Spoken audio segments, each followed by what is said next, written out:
तो यारों कैसे सब कुछ ठीक चल रहा है। मैं उम्मीद करता हूँ कि आप सब लोग ठीक है। और देखो अब क्योंकि केसेस फिर से बढ़ रहे हैं, मूवीज फिर से डिले हो रही हैं, तो मुझे एकदम से बहुत ज्यादा खाली टाइम मिल गया। अब उस खाली टाइम में मैंने क्या किया ये तो नहीं बताऊंगा, लेकिन एक बात जरूर मेरे ध्यान में आई कि आजकल तो इंटरनेट पे वैसे ही बॉलीवुड को बहुत सारी गालियां पड़ती हैं, लेकिन एक्चुअल में बहुत सारे लोगों के माइंड में बॉलीवुड को लेकर जो इमेज थी ना वो बदल रही है। कैसे? अब यहाँ पे कुछ भी कंट्रोवर्शियल बोलने से पहले मैं अपना पॉइंट एक्सप्लेन कर देता हूँ एक एग्जांपल देके। मैं अगर आपके सामने अभी बोलता हूँ कि यूनाइटेड स्टेट्स ऑफ अमेरिका से बनके एक पिक्चर यहाँ रिलीज होने आई है, तो भले ही आप लोग इसके बारे में सोचो या ना सोचो, लेकिन आपके माइंड में ऐसा आ गया होगा कि पिक्चर यानी कि हॉलीवुड में बनी है। सही गलत? वो हॉलीवुड तो सिर्फ एक प्लेस है यूएसए के वेस्टर्न कोस्ट पे। यूएस के अंदर सारी की सारी बनने वाली मूवीज वहां पे नहीं बनती, कुछ न्यूयॉर्क में भी बन सकती हैं। एग्जांपल समझ में आ गया? तो वही एग्जांपल को यहाँ पे अप्लाई करो। बहुत सारे ऐसे लोग हैं जिनके सामने अगर आपने बोल दिया कि एक इंडियन मूवी रिलीज हो रही है तो फिर उनको लगेगा बॉलीवुड में बना है। नहीं, अब यहाँ पे मैं ऐसा नहीं बोल रहा हूँ कि Indian movies is equal to Bollywood. नहीं, मैं बोल रहा हूँ कि बहुत सारे लोग ऐसा सोचते हैं, उनके लिए जो मेन चीजें बनती हैं वो तो बॉलीवुड ही बनाता है। अगर कोई एक रीजनल चीज बहुत ज्यादा फेमस हो गई साल में 2 साल में एक बार, तो फिर देख लेंगे। और इसके ऊपर से एक और बात ऐसी आ जाती है ना कि इंडिया के अंदर बहुत सारे लोग ऐसे मिल जाएंगे जिनको लगेगा कि साउथ में तो सिर्फ अनरियलिस्टिक बिना कोई लॉजिक के मार धाड़ वाली पिक्चर बनती है। ये मैं नहीं कह रहा हूँ, बहुत सारे लोग ऐसे सोचते हैं। अब मैं बहुत ज्यादा तो साउथ की मूवीज नहीं देख पाता हूँ, लेकिन इतनी तो मैंने देखी है जिससे मेरे को पता है कि वो जो एक मिसकंसेप्शन है लोगों का वो गलत है। और इसीलिए मैं ये वीडियो बना रहा हूँ क्योंकि मुझे पर्सनली ऐसा लगता है ना कि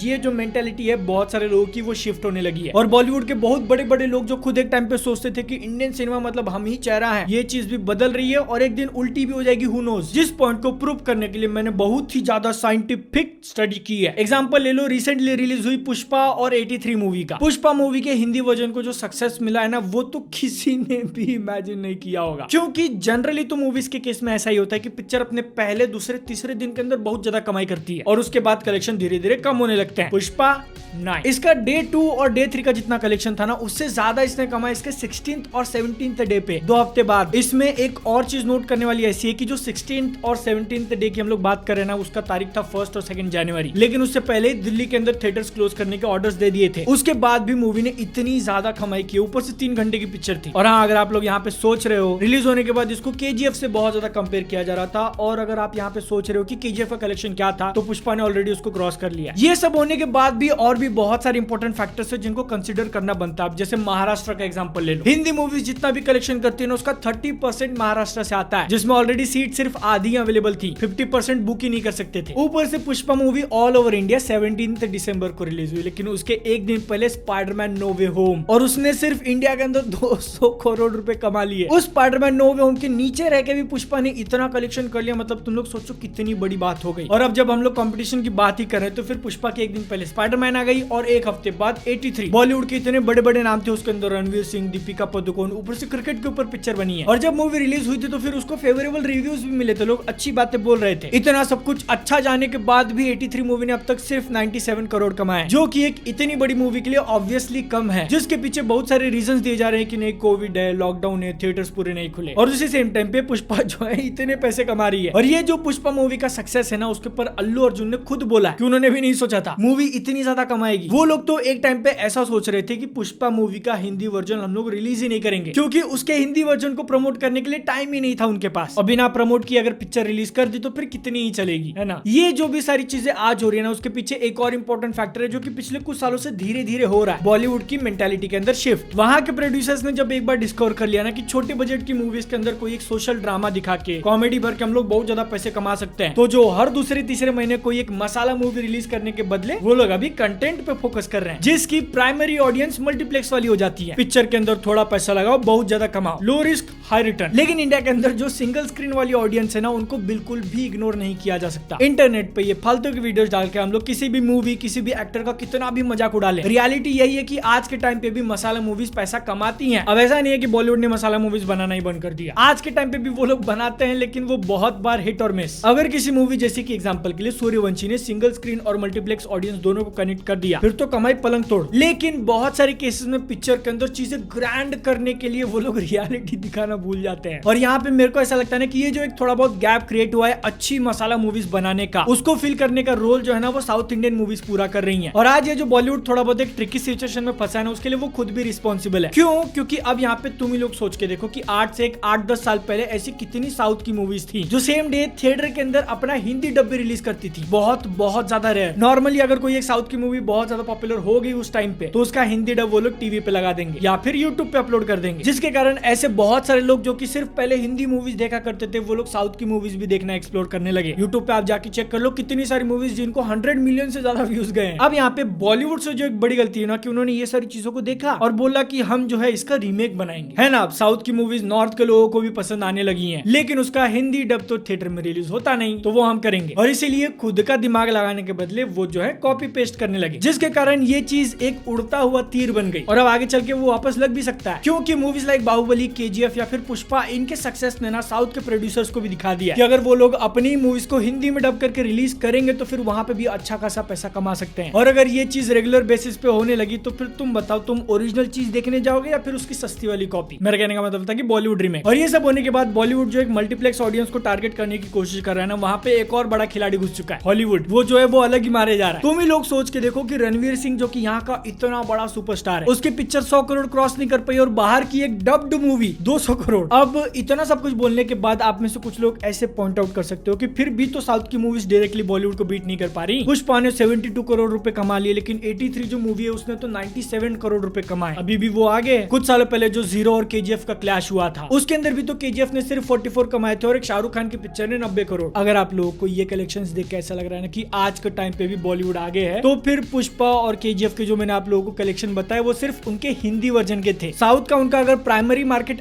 ऐड कर दें तो केजीएफ ने ऑल ओवर इंडिया में 185 करोड़ का नेट बॉक्स ऑफिस कलेक्शन किया था और पुष्पा का 230 प्लस, जो कि और अभी आगे चल रहा है। जीरो और 83 के फिगर्स ऑल ओवर इंडिया वाले ही थे। तो ये पूरा वीडियो बना के मैंने आप लोगों को जो भी सारी चीजें बताई ना, उसका शॉर्ट में आंसर, एक कंक्लूजन यही निकलता है कि आज के टाइम पे साउथ की मूवीज को हल्के में नहीं ले सकते। भले आप लोग बचपन से सिर्फ बॉलीवुड की पिक्चरें देखते आए हो, और अगर आप लोग पिछले 10-15 साल के हाईएस्ट ग्रॉसिंग इंडियन मूवीज की लिस्ट निकालोगे, ऑलमोस्ट हर एक ईयर में ना बॉलीवुड की ही मूवी टॉप पे दिखेगी, बीच में एक आधा कहीं साउथ की मूवी दिख जाएगी बस। तो ये जो बॉलीवुड का डोमिनेंस था ना बॉक्स ऑफिस के ऊपर, वो अब शायद उतना ज्यादा ना रहे। और आगे चल के जो मूवीज आने वाली है साउथ की तरफ से, केजीएफ चैप्टर 2 ऐसे, वो तो कहां जाएंगी हू नोज। लेकिन तू वीडियो के अंदर पुष्पा के बारे में इतनी अच्छी अच्छी बातें बोल रहा, तो फिर उसको तूने अपने टॉप 10 बेस्ट मूवीज ऑफ 2021 की लिस्ट में क्यों नहीं डाला? वेल, मैंने पुष्पा का हिंदी डब देखा था और उसके बेसिस पे मुझे पिक्चर ठीक ठाक ही लगी थी। अब मेजॉरिटी ऑडियंस को पिक्चर पसंद आ रही है, तो फिर उनका सुनकर मैं थोड़ी बोलूंगा कि नहीं पिक्चर तो बेस्ट थी, मैं भी अपनी लिस्ट में ऐड कर देता हूँ। लोगों को खुश रखूंगा तभी तो वो लोग सब्सक्राइब करेंगे ना मेरे को। ये नहीं चलता। वीडियोस में तुम्हारी खुशी के लिए नहीं, अपनी खुशी के लिए बनाता हूँ, लेकिन फिर भी ये सब देखने के बाद तुमको खुशी मिलती है तो फिर सब्सक्राइब कर दो। आप लोग के क्या थॉट्स है ये सारी चीजों के ऊपर, वो नीचे कमेंट सेक्शन में बताना। मेरे से पर्सनली कनेक्ट करना है तो फिर मैं मिल जाऊंगा इंस्टाग्राम पे, वरना अगली वीडियो में। तब तक के लिए जय हिंद, वंदे मातरम।